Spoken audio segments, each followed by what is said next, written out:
Boa noite a todos que já estão nos acompanhando aqui na sala.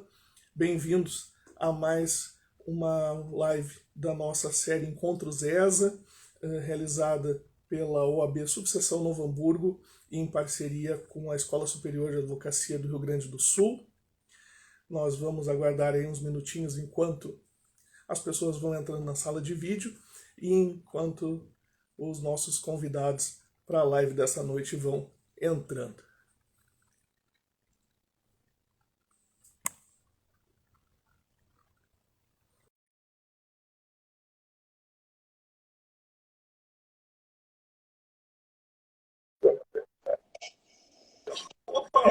Boa noite.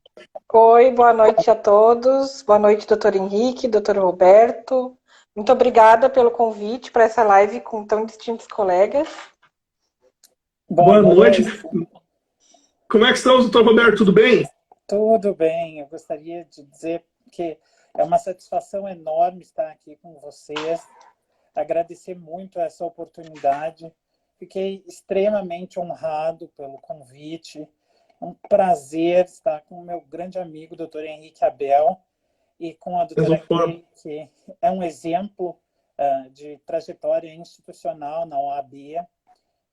Para mim é uma honra muito grande estar aqui com vocês. Da mesma forma, eu quero desde já, não só em meu nome, mas também em nome da OAB de Novo Hamburgo, agradecer demais a ambos pela disponibilidade de agenda para poderem estar aqui essa noite com a gente, tratando desse tema que é tão importante, tão urgente. Agradeço demais. Da mesma maneira, é um privilégio estar aqui com os colegas e amigos nessa noite. Nós estamos aguardando mais uns minutinhos enquanto o pessoal vai chegando na sala de vídeo e daqui a pouquinho a gente já começa a desenvolver o nosso tema. O ponto de partida da nossa live dessa noite é a advocacia pós-pandemia, direitos e garantias fundamentais diante das transformações tecnológicas e sociais. O título é um pouco longo, pode ser meio chato, mas o tema é muito urgente e muito sério. Todas as profissões passaram aí de um ano e meio para cá por transformações e desafios muito intensos e muito sérios, mas a advocacia talvez seja um caso à parte, porque o advogado, no exercício da sua profissão, ele tem que lidar não só com uma nova realidade de mercado e com dificuldades para o exercício da sua profissão de uma maneira mais específica, o cotidiano do seu escritório, o trabalho de seus colegas, etc., a realização de audiências num ambiente pandêmico, mas também sempre lembrando que a advocacia tem essa característica, não é apenas uma profissão que se exerce ali no âmbito da iniciativa privada, mas também ela vem carregada com esse munus público da representação, né, dos direitos dos cidadãos jurisdicionados. Então é um duplo desafio, não só de se readequar para uma nova realidade de mercado ou uma nova realidade profissional, mas também de assegurar a garantia, né, de direitos fundamentais,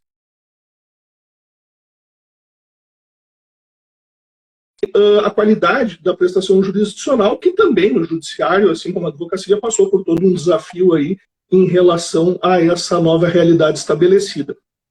Eu estou vendo aqui que já temos algumas pessoas comentando, quero cumprimentar a todos que estão nos assistindo, e agora que já temos aí algumas pessoas entrando na sala, acho que vou aproveitar esse gancho inicial para direcionar um primeiro questionamento para a doutora Keila Amorim. Só que, né, fazendo a apresentação novamente dos nossos convidados dessa noite, acho que deu um probleminha com a conexão da doutora Keila. A minha doutor Roberto me escuta bem. Um tempinho e aí agora já voltou. Voltou? Uhum. Eu vou aproveitar esse momento. Eu vou incluir a doutora Keila de novo. Perfeito. Enquanto isso, eu vou agradecendo aí as pessoas que eu vi que entraram aqui. Gostaria de saudar a doutora Aline Eggers, a doutora Stephanie Teixeira, a doutora Regina Bell. Muito obrigado por estarem aqui conosco essa noite. Doutora Mônica Oliveira também. Gostaria também de agradecer a toda a diretoria da OAB de Novo Hamburgo por nos conceder essa oportunidade. Na pessoa do Dr. Henrique Abel, faço o meu agradecimento a toda a diretoria da subseção de Novo Hamburgo. Agradeço também a diretora da ESA, a doutora Rosângela Fezer dos Santos, porque o doutor Henrique também é delegado da Escola Superior da Advocacia em Novo Hamburgo, então cabe esse cumprimento e essa distinção. E eu acho que enquanto a gente aguarda a doutora Keile, nós podemos, de repente, ir conversando sobre a questão que o senhor ia fazer para a doutora Keile ou alguma outra, de repente. Eu vou só ver aqui se ela está tendo algum problema técnico, porque ela mandou um requerimento e eu autorizei, mas ela não voltou para o vídeo aqui com nós. Vou só dar uma olhadinha se ela não está tendo algum probleminha técnico aqui. Deixa eu ver. O Instagram faz dessas, né? De 2 lives que a gente faz, uma tem uns probleminhas técnicos, assim, as bruxarias de Instagram. Exato. A doutora Keile está me falando que mandou uma solicitação de novo, mas não apareceu aqui. Agora apareceu. Perfeito. Acho que vai dar certo, doutora. Vamos ver. Agora foi. Oi. Oi, doutora Keile. Estava ali aparecendo como solicitado, mas fiquei aguardando. Bem-vinda de volta. Obrigada. Continuando então, eu estava fazendo a apresentação ali de vocês. Nós estamos hoje à noite aqui, com muito prazer, recebendo como convidados a doutora Keile Amorim, que é advogada e presidente da OAB Subseção Sapucaia do Sul, e com o doutor Roberto Saraiva, que é advogado e membro da Comissão da Saúde da OAB do Rio Grande do Sul. Então, feitas as introduções iniciais, eu queria fazer um primeiro questionamento para a doutora Keile. Como é, né, o que dá para compartilhar da sua experiência de ser não só advogada, mas representante de ordem, né, gestora de ordem no contexto da pandemia? Porque daí é um desafio duplo, não só aqueles inerentes à advocacia, mas os institucionais, né, as dificuldades institucionais da representatividade da classe num momento sem precedentes históricos, né, na nossa história moderna. Então, por favor, doutora Keile, faça a introdução aí de como é que foi essa experiência e está sendo ainda no seu cotidiano. Muito bem. Bom, em março, 16 de março, eu disse que eu não consigo esquecer esse dia, né? 16 de março de 2020, o Foro da Justiça Estadual, que era o que mais me chamou ali a atenção, enfim, eu acho que todos os foros fecharam as portas, né, para a cidadania e para a advocacia e, fisicamente, pelo menos, não reabriram até hoje. Então, como o doutor Henrique mesmo colocou, isso é um fato histórico e sem precedentes. A partir de então, e talvez eu diria até que antes disso, doutor Henrique e doutor Roberto, nós, enquanto advogados, enquanto dirigentes de ordem, já enfrentávamos muitas dificuldades com relação principalmente a essa questão de acesso à justiça, por todos os problemas que todos nós conhecemos muito bem. Demora da prestação jurisdicional, problemas técnicos de softwares que os tribunais oferecem e que não funcionam adequadamente, né? Nós vínhamos, enquanto aí eu falo em nome da própria OAB-RS, numa luta pela utilização do sistema EPROC, que era da Justiça Federal, para que fosse então utilizado na Justiça Estadual. E eu acho que foi justamente em 2019, né, que esse sistema começou a ser implementado. E a nossa briga era também, desde então, que não só para as ações novas ajuizadas, mas também para aquelas que ainda tramitavam fisicamente, que pudessem ser virtualizadas e transformadas em EPROC, ao que o Tribunal de Justiça sempre negou. E aí, falo ali em 2019, veio março de 2020, veio a pandemia, e lembrando ainda, antes de chegar em março de 2020, que em outubro de 2019 a gente teve a greve do Judiciário. Então, assim, a advocacia, e aí, por conseguinte, né, a cidadania, teve toda a problemática de vivenciar, além de tudo que eu falei, a greve do Judiciário.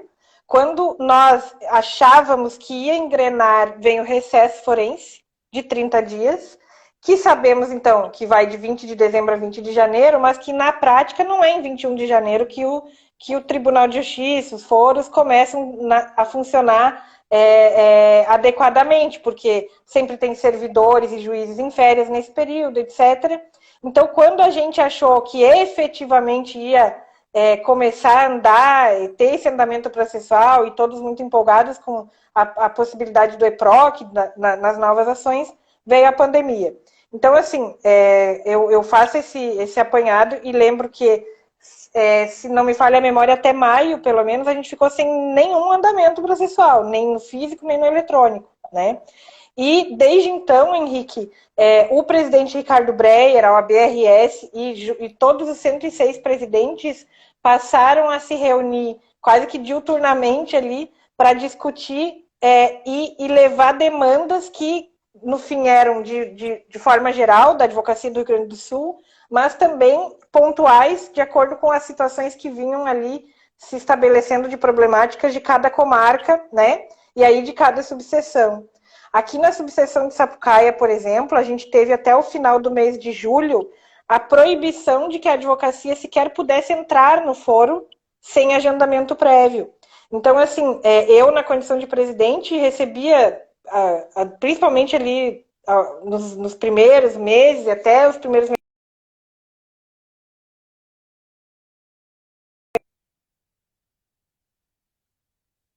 que vinham aqui inadvertidamente na comarca de Sapucaia, porque estava com prazo em aberto, tinha nota de expediente, e eram barrados na porta. Então me ligavam indignados e eu não tinha o que fazer, porque a gente tentou com a direção do fórum de várias vezes, né?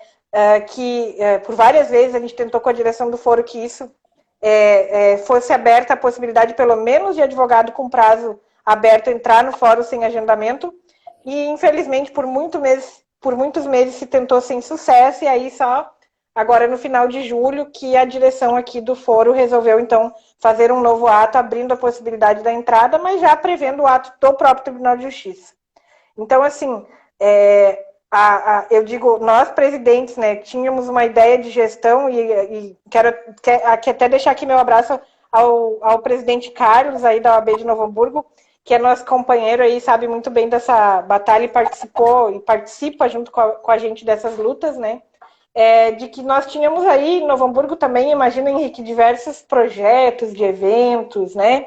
De tudo, e isso tudo acabou, né? Não, pelo menos ficou em suspenso.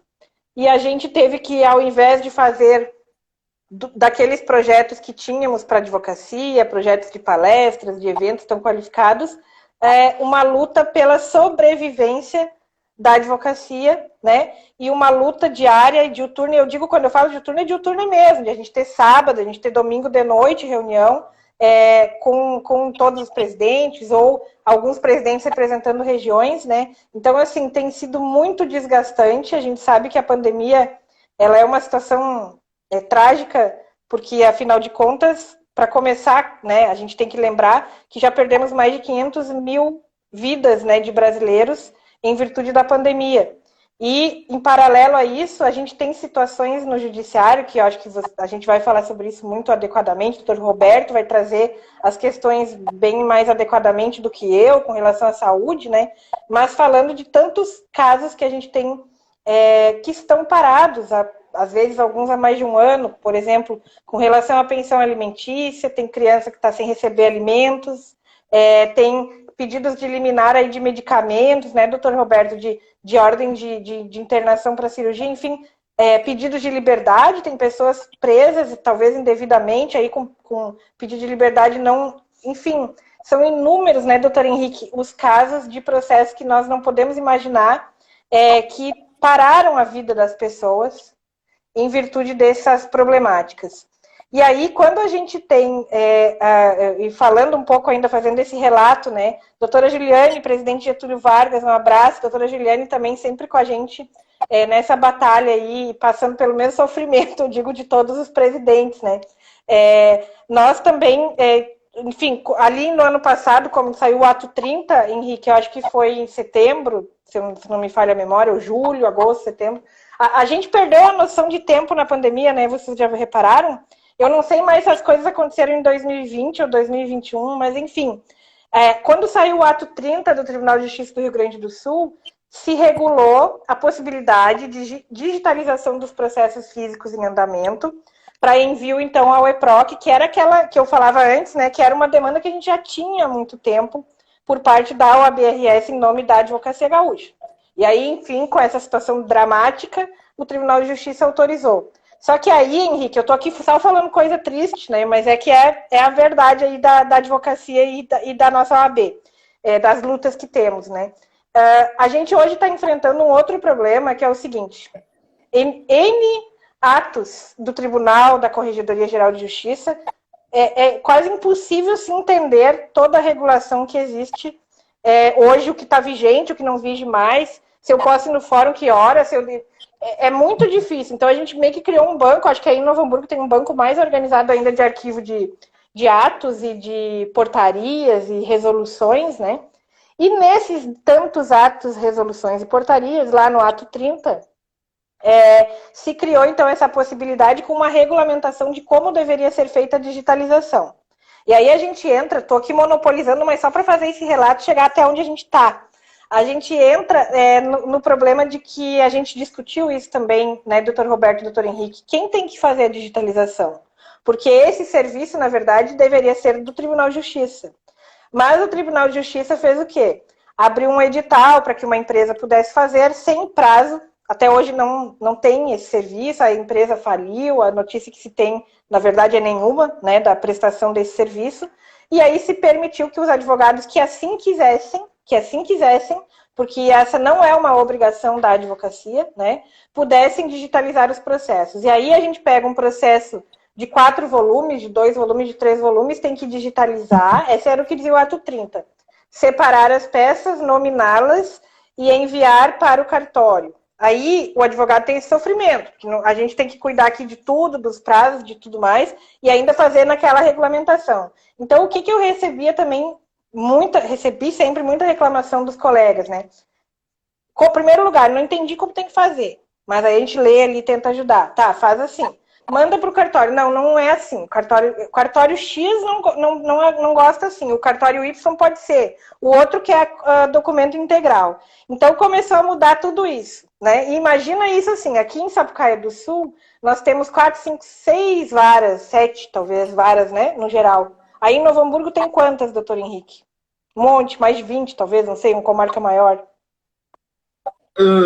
Só as varas cíveis ou todas? Todas do Fórum Estadual. Nossa, nem lembro de cabeça. Em Porto Alegre nem se fala, né, doutor Roberto? E imagina que cada cartório começa a ter uma regra diferente, e imagina isso em 100 e tantas comarcas do Rio Grande do Sul. Então isso é o caos. Aí agora foi evoluindo, e a gente chegou hoje num outro sistema que agora não é mais peça separada e nominada, agora tem que ser arquivo único. Arquivo único mesmo de 4 volumes. Aí tu já tem uma dificuldade de ter um programa que consiga colocar 4 volumes, às vezes 1000 e tantas páginas num arquivo único. Mas ok, manda. Agora a gente fala com uma inteligência artificial. Não é um servidor. Então ele fica mandando mensagens automáticas e eu não consigo entender por que não entra o processo. Enfim, essa é a situação hoje, né? O presidente Ricardo Breyer, eu até brinquei com ele um dia que eu acho que ele nem dormia, né? Por alguns dias, assim, meses e meses e meses, porque ele estava todas as reuniões ao mesmo tempo. E agora a gente está tentando ter uma volta, vamos dizer assim, de uma normalidade não existe, não é mais, não gosto de falar em novo normal, mas aquilo que a gente entendia por normal já não vai ser, nem sei se um dia será, né? Mas no judiciário a gente começa hoje a ter aqui em Sapucaia do Sul, por exemplo, algumas varas marcando já audiências presenciais, sei que a gente vai falar um pouquinho sobre isso depois, né? E, em geral, a gente continua com a cidadania não tendo acesso ao fórum. Então, assim, quando a gente fala da advocacia privada, a gente tem como dar explicações ainda que inexplicáveis aos nossos clientes sobre o não andamento, né, dos processos judiciais. Agora, quando a gente pensa naquele cidadão que não tem acesso a um advogado particular, que é da Defensoria Pública, por exemplo, ele fica completamente perdido e a gente vê todos os dias na porta do fórum ali pessoas perdidas tentando ler aquelas portarias, não entendendo, não sabendo com quem falar. Então, assim, a situação eu diria que é calamitosa.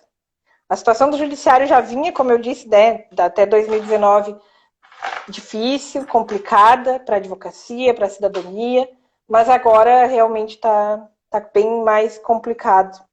Fiz esse panorama todo aqui, falei demais, já sei. Mas eu acho que era para dizer assim, então, como é que tá a vida de presidente de subseção? Sofrida, bem sofrida. Eu não quis dar nenhum spoiler no começo, mas eu suspeitava que seria mais ou menos dessa linha. Muito obrigado, doutora Kelly. Doutor Roberto, eu queria, né, fazer aí uma provocação. Trabalhar direito da saúde, direito à saúde no Brasil, que é um país que tem todo um déficit histórico em políticas públicas, já era um desafio em qualquer momento da nossa história. Mas agora, num contexto de pandemia, você lidar com o direito da saúde, direito à saúde, é um mundo todo novo. Queria muito que você compartilhasse conosco um pouco dessa sua experiência participando da Comissão do Direito à Saúde da OAB do Rio Grande do Sul e o que você enxerga em termos de perigos potenciais ou de retrocessos potenciais ou de dificuldades que foram colocadas pela questão da pandemia para o direito à saúde e também outros direitos e garantias fundamentais aí de 1 ano e meio aqui no nosso país. Por favor. Henrique, muito obrigado pela pergunta. Eu gostaria de agradecer a doutora Kelly por esse explanado inicial, que realmente nos demonstrou o panorama, na verdade, caótico, né, em que nós nos encontramos. A situação da pandemia realmente virou o nosso mundo de cabeça para baixo, né? E as coisas que já não estavam excelentes ficaram ainda mais desafiadoras. Eu gostaria também de agradecer algumas pessoas que não posso deixar de registrar a presença. O Dr. Rodrigo Pugina, a doutora Cláudia Pires, o Dr. Pedro Alfonsin. Sejam muito bem-vindos. Obrigado por estarem acompanhando a nossa live. Então, eu acho assim, o direito à saúde, nesse momento da pandemia, ele foi alçado a um holofote, né? Que ele se tornou ainda mais urgente, mais comentado do que ele já era anteriormente. Normalmente, os processos que envolvem direito à saúde, eles já são processos urgentes, né? Ninguém entra com um processo contra um médico, ou contra um hospital, ou contra um serviço de saúde, quando não é uma questão urgente e realmente onde a situação já ficou muito complicada. E minha maior crítica com relação à situação da pandemia está muito associada a tudo isso que a doutora Kelly nos comentou, que o direito fundamental que, no meu sentir, foi mais ameaçado durante a pandemia foi o direito de acesso à justiça, que é um direito fundamental, está no artigo 5º, inciso 35, e eu diria que assim, ele é o direito dos direitos, porque ele vem para garantir todos os outros, né? E todas essas questões do fechamento dos fóruns, da digitalização do processo, as questões com relação ao acesso à internet, aos vários sistemas e aplicativos que os advogados e partes tiveram que dominar nesse período. Tudo isso veio para complicar uma situação que já era muito aguda quando se trata de um problema de saúde. E aí, ainda por cima, alguns debates processuais se tornaram mais complicados nesse momento. A produção de provas se tornou extremamente complicada. As audiências de instrução, né, foram as que mais sofreram durante esse período. A dificuldade para contatar e conseguir peritos ou assistentes técnicos nesse momento de pandemia foi bastante desafiador, porque os profissionais de saúde estão todos esgotados no limite das demandas, né? O sistema de saúde não tem condições de abarcar todas as pessoas que demandam atendimento.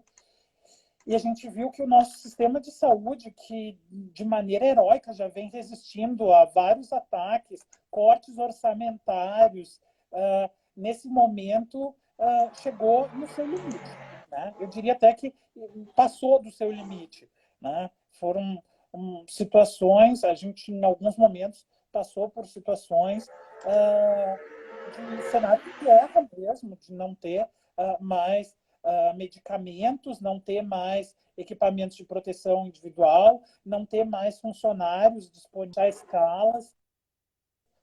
E a sociedade sofreu muito para ter acesso ao direito à saúde nesse momento. Só que aí assim, fica muito difícil também a gente pensar do ponto de vista do gestor do sistema ou até do próprio Poder Judiciário na hora que vai avaliar uma dessas questões com relação, por exemplo, a requerimento de leito, qual é o paciente que eu vou tirar de um equipamento para colocar outro, sabe? Não, são situações absurdas assim que a gente enfrenta, que não tem mais realmente o que fazer, né?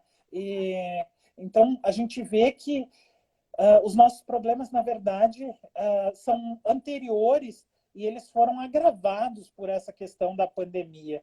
A gente tem que buscar a efetivação dos nossos direitos, não só com relação ao direito à saúde, mas todos os nossos direitos, quando as coisas estão bem, para que num momento de crise, como o momento da pandemia, a gente tenha uma folguinha, assim, né, para não chegar no colapso total e absoluto, como foi nessa situação da pandemia. Então, a OAB, a Comissão de Saúde da OAB vem trabalhando muito as questões de acesso à justiça, as questões de capacitação dos advogados para que se familiarizem com o direito à justiça, os mecanismos específicos processuais para se judicializar questões nessa área. É uma área que evidentemente expandiu de maneira absurda, né? Porque surgiram muitas demandas e aí os advogados vão absorvendo essas demandas que chegam nos seus escritórios e aí precisam de atualização e capacitação para se familiarizar. E a Comissão de Direito à Saúde vem trabalhando no sentido de dar aos nossos colegas as possibilidades, né, para desempenhar bem essa função, para atender essa necessidade social. Mas essa questão do acesso à justiça, ela não diz respeito só ao acesso à justiça em casos de direito à saúde, porque a gente está vendo que o acesso à justiça como um todo, como a doutora Kelly bem colocou, em situações de direito de família, em situações de direito internacional, discussões sobre contratos, relações de consumo, relações empresariais, né? Todas essas questões foram extremamente prejudicadas e foram atingidas de maneira horizontal. Todo mundo sofreu com as questões da não digitalização dos processos, uma série de ferramentas que muitas delas eram ineficientes, disponibilizadas pelos órgãos do Poder Judiciário, né? A gente tentava contato com as varas e não conseguia, seja por WhatsApp, seja por telefone, seja presencialmente, como a doutora Kelly bem colocou, não adiantava nem se deslocar até o foro, porque os portões estavam fechados, o advogado não podia entrar, né? Então, foi um momento de caos absoluto, e a gente foi lidando com essa situação e aprendendo como resolver caso a caso, porque muitas vezes não havia nem sequer um consenso de como resolver cada uma das situações. Cada vara, como a doutora Kelly bem colocou, tinha a sua regra sobre como deveria ser a digitalização ou como seriam as audiências. Cada órgão do Poder Judiciário tinha o seu aplicativo específico para realização de audiências. Tinha gente usando o Cisco, tinha gente usando o Google Meet, tinha gente usando o Zoom. aí agora já tem um novo sistema, então assim, e a gente tem que ir dominando todos esses sistemas e fazendo download, aprendendo como utilizar e também instruindo os nossos clientes de como é que vão utilizar aquilo ali.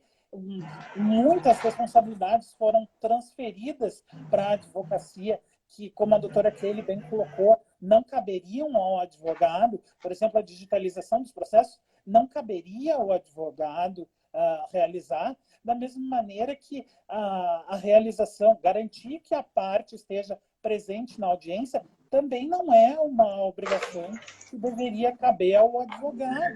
E a gente tem que ter nos nossos escritórios uma estrutura física que seja adequada às normas sanitárias, para que a parte esteja ali presente, as testemunhas também, e todos não corram risco de se infectar, né, com esse vírus que nos assolou. Então, eu somaria aí também, que a gente não comentou nos interpérios pelos quais a gente passou esse ataque hacker, que ainda tornou o ano de 2021 mais caótico, né? E uma série de situações com relação a todos os sistemas do tribunal, e aí, às vezes, voltava um e aí não voltava o outro, mas aí um depende do outro, tu não consegue emitir custas, não consegue realizar cálculos, ou seja, não, mesmo que volte parcialmente, não resolve o problema. Se não tiver um sistema que atenda todas as necessidades e que tudo circule nele, não resolve o problema nem da advocacia, nem dos cidadãos, né? Então, e agora a gente ainda vê uma movimentação legislativa com a MP 1045, que vem aí para agredir ainda mais esse direito tão importante que é o do acesso à justiça, com regras estapafúrdias com relação à concessão do benefício de gratuidade da justiça, que vão limitar ainda mais, né, a capacidade da população de acessar o poder judiciário. Então, assim,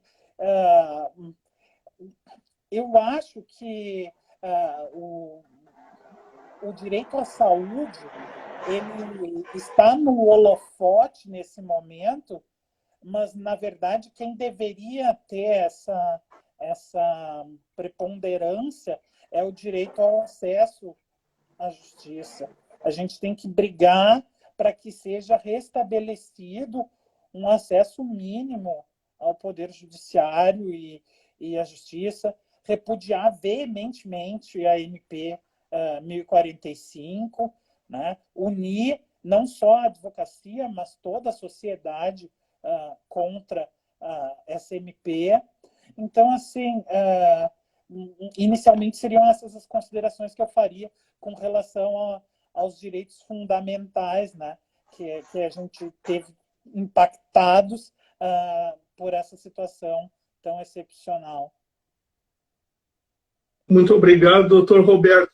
Eu quero pegar um gancho na sequência de comentários que vocês fizeram sobre essa espécie de delegação informal que o Poder Judiciário está fazendo aos advogados quando começa a atribuir aos advogados, ainda que de uma maneira não objetivamente obrigatória, mas muitas vezes, dependendo da necessidade, quase por uma questão de falta de opção, de delegar para os advogados funções e atividades que rigorosamente não poderiam, né, ser de responsabilidade do advogado, como, por exemplo, digitalização de processos.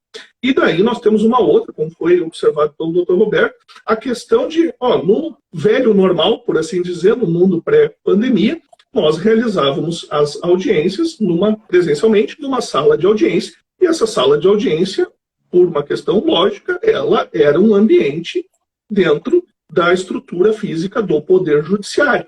Agora você tem um contexto de desmaterialização e de virtualização do procedimento, no qual o equivalente deste espaço da realização da audiência passa, num primeiro momento, a ser também de obrigação do advogado, passa a ser o escritório do advogado, ou se ele não tiver condições de fazer isso no seu escritório, ele tem que dar um jeito.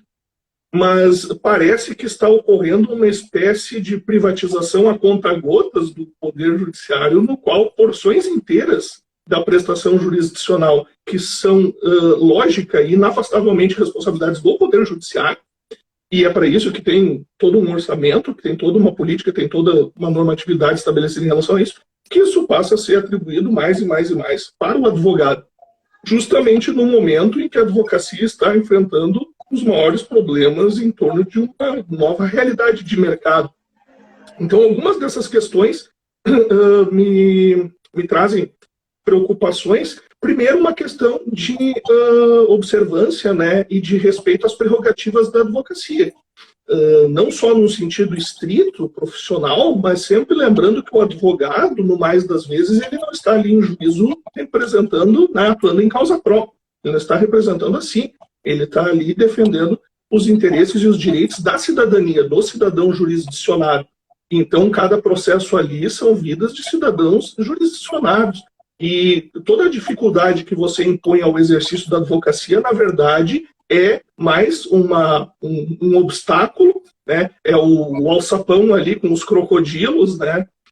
É o campo minado que você está criando de dificuldade, de empecilho para o livre acesso à justiça, que é um direito constitucional, como o doutor Roberto bem falou. Então, essa é uma preocupação que eu tenho. E também com algumas questões assim, por exemplo, né, nenhum de nós gosta dessa expressão que começou a circular ali no ano passado, chamado novo normal. Uma coisa assim, mas a gente está nessa dúvida do que vai ser o pós-pandemia.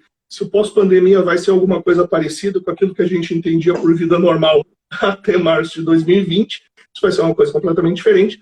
Mas tem algumas coisas que me preocupam também em relação a essa nova realidade que se avizinha, de, por exemplo, está se desenhando um cenário no qual o Poder Judiciário vai atuar de uma maneira com procedimentos mais virtualizados, mais distanciados, por assim dizer, ou seja, que muitas dessas técnicas que nós tivemos que meio que absorver e internalizar na marra, por causa do contexto da pandemia, na corrida, né, sem muito preparo prévio, como vai se desenvolvendo essas ferramentas, o know-how, os hábitos, a estrutura, a tendência é que, superada a pandemia, muitas dessas estruturas, essas novas técnicas, esses novos hábitos, que eles permaneçam. Mas a preocupação que eu tenho é o seguinte, nós já tivemos um exemplo aí nas últimas semanas sobre a iniciativa da Justiça 100% digital. Então você vai ter processos inteiros que vai ser tudo virtual, você não vai ter nenhum contato, uma presença física, um contato físico. Nós já vínhamos de uma realidade em que uma crítica histórica que se fazia à prestação jurisdicional no Brasil é a do distanciamento excessivo do Poder Judiciário em relação ao cidadão jurisdicionado. E eu queria muito ouvir de vocês essa percepção.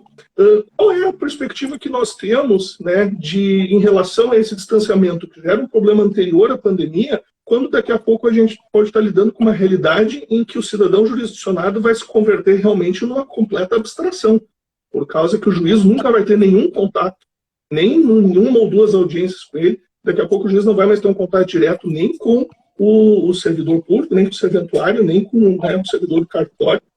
E na medida em que você tem essa desmaterialização completa dos procedimentos, claro que parte disso talvez seja inevitável porque é próprio da evolução da tecnologia, né? Nenhum de nós aí vai querer voltar para máquina de escrever ou para o tempo do cartão perfurado, mas a gente tem essa preocupação que a tecnologia tem que evoluir, pelo menos no direito, mas sem atropelar prerrogativas e sem atropelar direitos e garantias fundamentais. Eu queria muito ouvi-los em relação a isso, sobre as perspectivas de a gente ter aí um fosso maior entre prestação jurisdicional e cidadão jurisdicionado nesse contexto pós-pandemia. Quero começar de novo pela doutora Kelly, por favor, doutora. Até fiz umas anotações aqui que a tua pergunta foi bem extensa, né? Para eu lembrar desses pontos todos aí.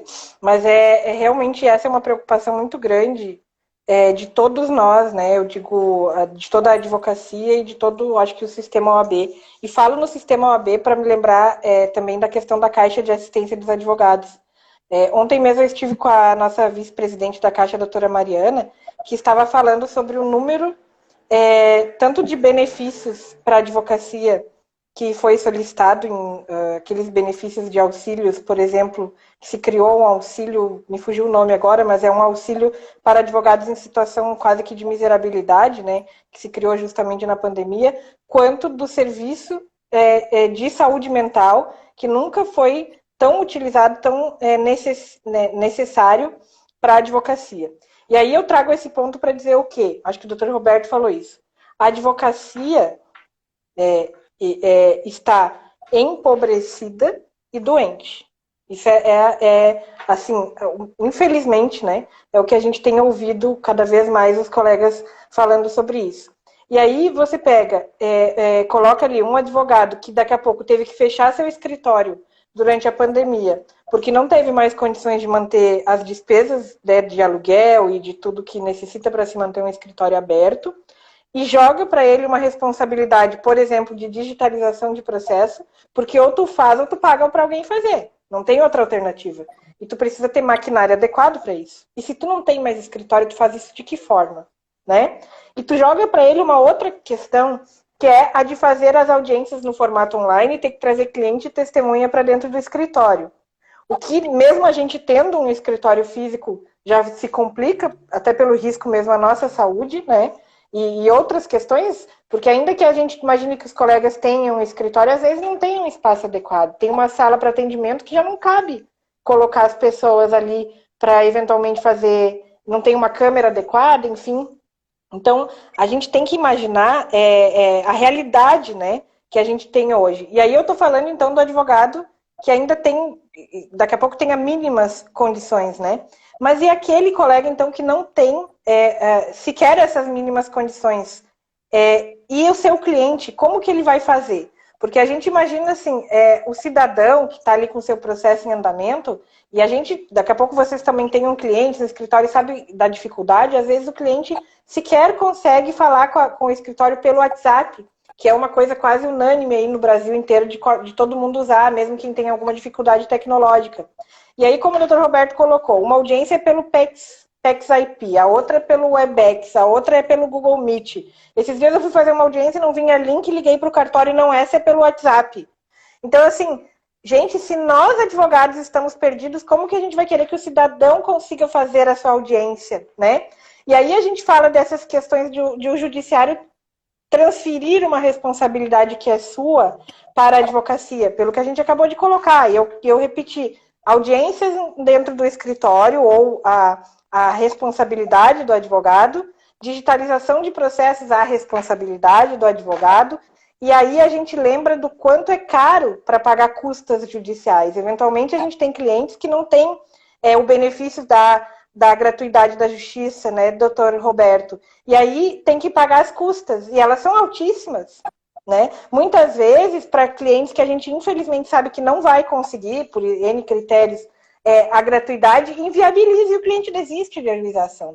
Por que ele desiste? Porque ele não tem condições de pagar as custas judiciais, né? E aí a gente tem, então, custas altíssimas versus uma prestação jurisdicional que não está em acordo, não está equilibrado isso, né? E aí a gente fala, e isso que o doutor Henrique colocou, esse tal juízo 100% digital, me parece que já é uma realidade, o CNJ já fez cartilha, né, doutor Henrique? Agora a questão é colocar isso de cima para baixo, né? Nos tribunais e nos fóruns, etc. E aí eu repito, o cidadão mais simples, menos letrado, ele vai ter condições de entender um processo com andamento 100% digital? Um advogado que não esteja tão tecnológico, a gente sabe, tem advocacia mais experiente, né, que já não tem condições de entender toda essa demanda, esses atos, vai ter condições de acompanhar e demandar, seja na defesa ou como autor, de um processo 100% digital? O juiz, né? E aqui eu quero deixar bem claro, bem registrado, não estou generalizando, tá? Mas a gente tem visto cada vez mais juízes, desembargadores, ministros dos tribunais superiores, ao meu ver, completamente descolados da realidade. Completamente descolados da realidade. E aí, quando a gente tinha, e eu já tive casos assim práticos na advocacia, de eu requerer uma audiência porque eu queria que o juiz visse o meu cliente com os seus olhos. Era importante para o processo, principalmente em ações de saúde, muitas vezes, né, doutor Roberto? Em ações do direito previdenciário ou em tantas outras. Era importante que o juiz visse o meu cliente. E tanto é verdade que tive sucesso depois da audiência. E aí, imaginem um juízo 100% digital, que muitas vezes, infelizmente, a gente sabe da demanda de trabalho que também os juízes têm nos seus gabinetes, milhões lá, gabinetes aí com 10 mil processos, é humanamente impossível. Mas então a crítica fica aos tribunais, tem que abrir concurso, tem que chamar mais servidores, não é verdade? Eles têm uma verba ali própria na divisão aí dos poderes, né, da questão aí toda. E, então, assim, tem que ter mais servidor, tem que ter mais juiz, né? O que não pode é o cidadão ficar sem acesso à justiça. E a gente vê, então, como eu disse, esses juízes, infelizmente, e aí, repito, não estou generalizando, mas a gente tem visto cada vez mais. E aí eu faço uma outra crítica, que ontem, lá no evento da OAB de Canela Gramado, com o Dr. Rafael Canterge, a gente falava um pouco disso, que a gente vê nos bancos aí das faculdades, e o Henrique é professor, deve poder até trazer mais atualizado, isso já faz alguns aninhos que eu me formei, né? Mas a gente via muitos colegas lá nos cursos de Direito, tu pergunta o que tu vai ser depois de se formar, que carreira tu vai seguir. Cada vez menos a gente via, não sei como é que está hoje, Henrique, mas dizer advogado, e cada vez mais a gente vou prestar concurso. Qual concurso? Concurso. E aí a gente pega uma pessoa não vocacionada, né, para, por exemplo, a magistratura, e aí coloca lá, então, nesse cargo que é tão importante, né? E essa pessoa, repito, talvez porque está ali, enfim, em busca de outra coisa, ou às vezes já pensando em outro concurso, lidando com as pessoas como se fossem números. E a gente tem que lembrar que nós não lidamos com números e nem com papéis, e sim com pessoas. Então, assim, fica essa crítica, né, da minha parte, Henrique, Roberto também, para dizer que eu sou veementemente contra um juízo 100% digital, né? Não é possível isso. Em algumas demandas em outras não é. Mas e quem que tem que ser esse juiz dessa situação? Se a gente pode ou não pode fazer o juízo 100% digital? Se a gente quer ou não quer fazer uma audiência online? Quem que tem que ser esse juiz? O advogado. É ele que sabe, né, das particularidades do seu processo, das peculiaridades do seu cliente, da parte que ele representa. Porque, como bem lembrou, Henrique, a gente, na condição de advogado, nós exercemos esse mundo público porque nós não somos nós falando, nós somos a voz do nosso cliente, né? É através da gente, e somente através da gente, que ele consegue, mesmo que com toda essa dificuldade, né, acessar o judiciário, fazer os seus pedidos. Tanto é verdade que aí a gente tem todos os códigos de processo, a própria Constituição Federal fala que o advogado é essencial à administração da justiça, e a parte não pode entrar em juízo em causa própria, ela precisa de um representante. Então ela pode contratar um advogado, pode recorrer à defensoria pública, a um defensor dativo, mas a parte não pode ela mesma, né, litigar ou se defender em juízo, fazer os seus requerimentos. Então, nós aqui, na condição de advogados, né, nós representamos uma coisa sagrada, que é o direito de defesa, o direito de fazer os seus requerimentos perante o judiciário. E nós não podemos ficar à mercê de situações como audiência online, e aí não sei se vai dar, se não vai dar, se vai ter internet, se não vai ter. Quem é que tem internet hoje com qualidade? E aí isso é um outro problema que ocupa o judiciário, né? Porque se tivessem penas mais altas nas ações que tramitam na esfera de direito do consumidor contra as operadoras de telefonia, talvez tivéssemos uma internet com mais qualidade. Então nem isso nós temos. Como nós vamos exigir que alguém que tem um celularzinho, às vezes, que nem acessa o WhatsApp, vai entrar numa audiência online? Então, assim, quem deve decidir e indicar se é possível fazer uma audiência online é o advogado da causa. Então, é nesse sentido que eu defendo, isso já foi colocado pelo próprio CNJ, e a gente sabe que tem dificuldade de cumprir isso durante a pandemia, que as partes devem ser intimadas para dizer se concordam em fazer audiência no formato virtual. Ou num formato híbrido, eventualmente, pode ser que eu aqui representando o autor diga que da minha parte ok online, mas o réu, por sua vez, já não tem essa mesma condição. Então o fórum tem que estar com as portas abertas e com os equipamentos à disposição do cidadão e do seu advogado. Essa é a minha opinião quanto a isso aí. Acho que eu anotei os pontinhos aqui, Henrique, e acho que falei de todos que tu tinha chamado. Perfeito, doutora. Por favor, doutor Roberto.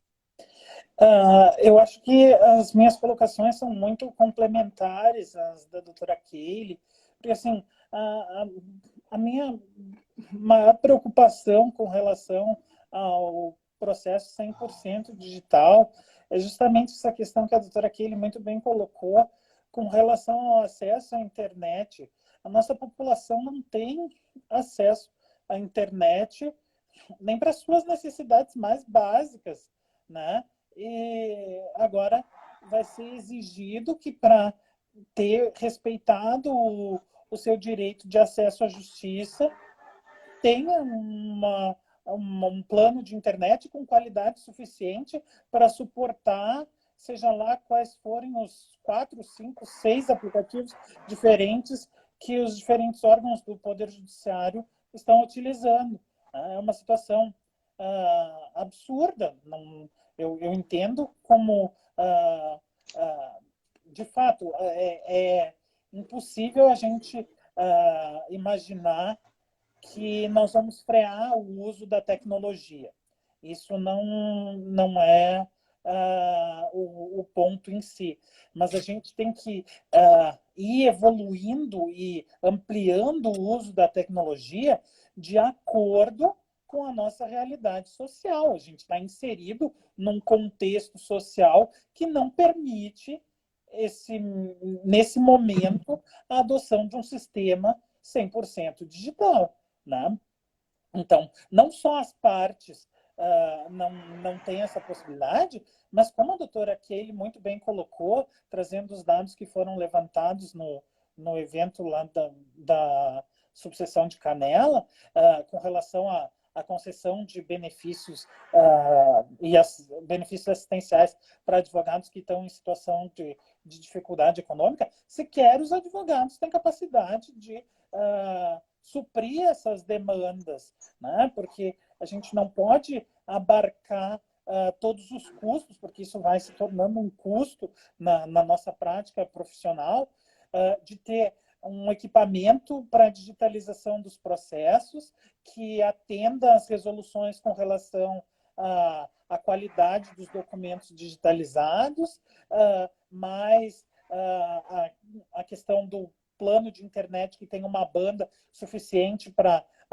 realizar uma audiência online, mais o custo de ter uma sala específica para o seu cliente, aí que tem que ser separada também da sala onde vai estar cada uma das testemunhas, para que elas não conversem umas com as outras. Então, assim, vai se tornando inviável exercer a advocacia nesse contexto, com esse grau de responsabilidades transferidas para os escritórios dos advogados. Então, assim, eu acho que talvez no futuro um processo mais digital, não 100% digital, seja possível, seja viável, mas nesse momento isso está absolutamente desconectado da nossa realidade social.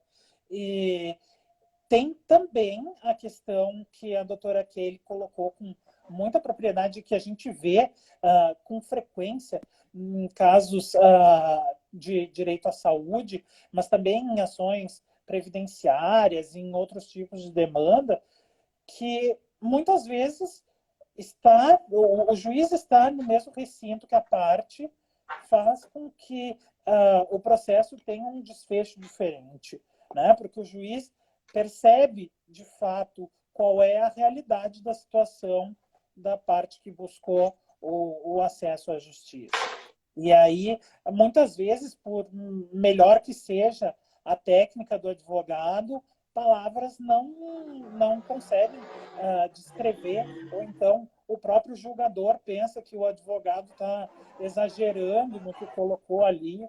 A gente vê eu sou um grande crítico da visual law, né? Porque eu acho que tem uma série de vantagens, mas eu acho que é também um reconhecimento da falência da nossa capacidade de se expressar de maneira coerente, de maneira escrita, né? Utilizando a norma culta. Então, assim, demonstra também a dificuldade de interpretar os textos que são trazidos ao Poder Judiciário, né? Então, tem algumas facilidades vêm com o visual law, mas eu acho que tem essa crítica também com relação a isso. E então, assim, muitas vezes o texto não reflete o que a gente gostaria de transmitir ao julgador da causa, né? E é necessário, se não urgente, fundamental, que o julgador tenha aquele contato com a parte. Outra questão com relação às prerrogativas da advocacia, por exemplo, com relação à possibilidade do advogado ter contato com o juiz em qualquer momento, sem agendamento prévio. Com os foros fechados, né, isso daí simplesmente se tornou... O que já era difícil ficou impossível, né, doutor Roberto? Exatamente, uma coisa utópica, né? Então, assim, essa foi uma prerrogativa que nos foi negada desde o início da pandemia, né? E a gente sabe que muitas vezes é fundamental esse contato com o jogador para explicar alguma especificidade, para ter certeza que o jogador vai se atentar a algum ponto do que foi colocado no processo. Então, assim, todas essas questões elas ficam ainda mais difíceis a partir do momento que a gente reconhece a possibilidade da adoção de um juízo 100% digital. Porque, assim, se o juízo é 100% digital, não tem cabimento também que o advogado vai querer se deslocar ao foro para ter um horário com o julgador do processo, né? Por que ele não vai realizar isso de maneira digital também? E a gente sabe que fazendo isso de maneira digital, a gente não tem o alcance que a gente gostaria, né? A gente não tem como garantir que o julgador está realmente presente naquele momento, pensando, ouvindo, né? Prestando atenção no que a gente está dizendo. Então, assim, nós vimos muitos casos vergonhosos, inclusive, né? De todas as partes processuais aí ao longo da pandemia, de ofensas entre as partes, ofensas dos julgadores com relação aos advogados, dos advogados com relação aos magistrados. Ou seja, esse caos que se instalou devido à utilização das ferramentas digitais, né? Inclusive geram casos de infração ética, de alguma que se rompe com o dever de urbanidade, se rompe com não haver hierarquia entre o julgador, o advogado, o Ministério Público. Então, assim, eu também vejo com bastante receio essa iniciativa do julgamento 100% digital. E eu acho que, somado às questões que a gente já colocou, de restrições que estão sendo colocadas, tanto jurisprudencialmente, como agora através dessa tentativa de legislar com relação ao benefício da gratuidade da justiça, é o direito ao acesso à justiça que está realmente se despedindo. Tá? Ou a gente luta agora com muita garra, ou a gente vai ver aí uma deteriorização muito grande da capacidade de obter acesso à justiça. E a realidade digital ela é um fator que vai fazer parte do futuro da prática forense, mas ela não pode ser a regra geral, né? Nós não estamos prontos para isso do ponto de vista sociológico. Perfeito. Eu sei que eu não falo só por mim, mas por todos que estão nos acompanhando, que a gente lamenta o quanto o tempo é curto, né? Nós já estamos chegando aí ao final do nosso horário.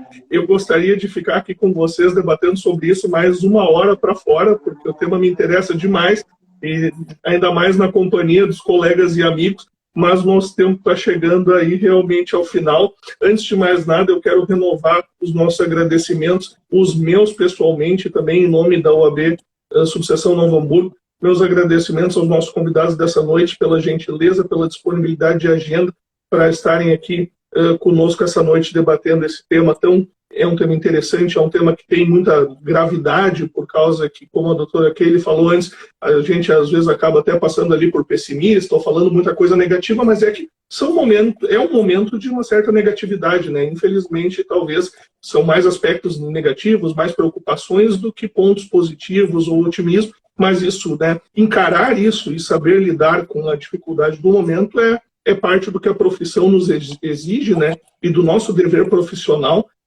nesse momento histórico que nós estamos vivendo como sociedade. Então eu quero agradecer demais doutora Keili Amorim, doutor Roberto Saraiva pela participação aqui conosco essa noite e quero abrir aí um minutinho para as considerações finais de ambos. Por favor, doutora Keili, quer começar? Eu que agradeço, doutor Henrique, mais uma vez esse convite, fiquei muito lisonjeada. Gosto muito dos teus escritos, estou sempre seguindo lá e concordo, acho que quase que 100% com tudo que tu escreves, então fiquei muito feliz com o convite mesmo, principalmente em ver que ia estar comigo o doutor Roberto, por quem eu também tenho muita admiração. Então tenho certeza que foi uma noite, como tu disseste, não falamos de coisas muito alegres, talvez a gente realmente passe um pouco por pessimista, mas com certeza nós trouxemos aqui a realidade do momento, né? Quero aproveitar esse espaço para mais uma vez agradecer também a OAB Novo Hamburgo, em teu nome, então, e mandar um abraço para o presidente Carlos, e pedir e convidar a todos, na verdade, para seguir a nossa página lá da OAB Sapucaia do Sul, @OAB Sapucaia do Sul. Nós estamos divulgando sempre diversos eventos, palestras, e em especial a nossa jornada de direito, que vai ser na semana que vem, na quinta-feira, dia 26, com 6 palestrantes excelentes de diversos temas. Já é um evento tradicional da nossa subseção, ainda dá tempo de se inscrever, tem certificado, então fica aí o convite a todos. E um abraço especial à doutora Mônica, nossa delegada da ESA aqui, tua colega aí de cargo, doutor Henrique, que está maravilhosamente bem conduzindo mais essa jornada aí. Um abraço a todos, boa noite, muito obrigada. Muito obrigado. Doutor Roberto? Bom, eu gostaria também de agradecer mais uma vez, doutor Henrique, por esse convite que me deixou extremamente feliz, né? Especialmente por vir da tua pessoa. E eu tenho sempre uma alegria muito grande de participar dos eventos da OAB de Novo Hamburgo, especialmente ao lado da doutora Keili, por quem eu tenho uma enorme admiração. É uma inspiração para mim com relação ao trabalho de ordem e ao trabalho da advocacia. Então, gostaria de agradecer todo o público que nos acompanhou também, todos os amigos queridos aí que eu vi. Infelizmente não dá para mencionar todos. Eu quero dizer que eu sou míope e também não enxergava direito. As colocações, né?